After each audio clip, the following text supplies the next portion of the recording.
Papa Soy, when doing RDLs, when bending over, should the bar or dumbbells stay closer to the legs or should it swing out a little bit? Oh, because you see people when they do it, they kind of stretch. All right, there's a lot that goes on with Romanian deadlifts. There's a lot that goes on with RDLs.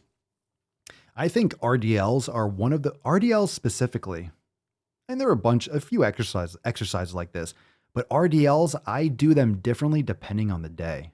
No joke.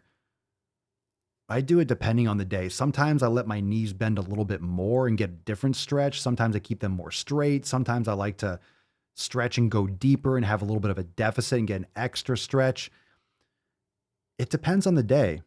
Sometimes I like to go heavier and actually kind of like touch, and it's not a full stretch. It depends on how mobile you are, your hips and your hamstrings.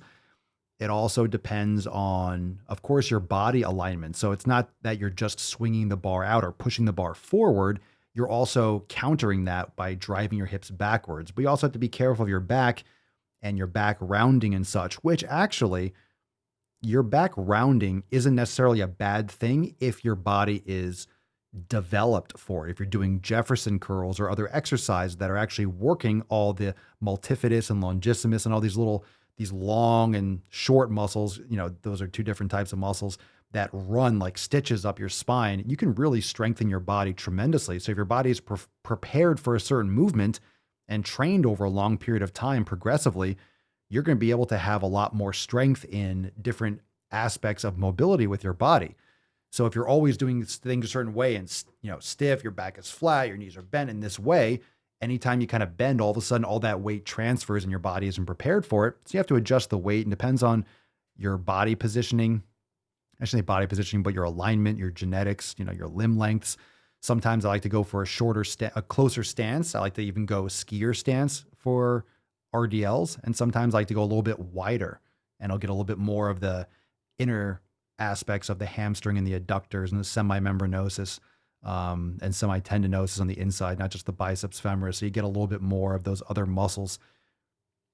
It's nice.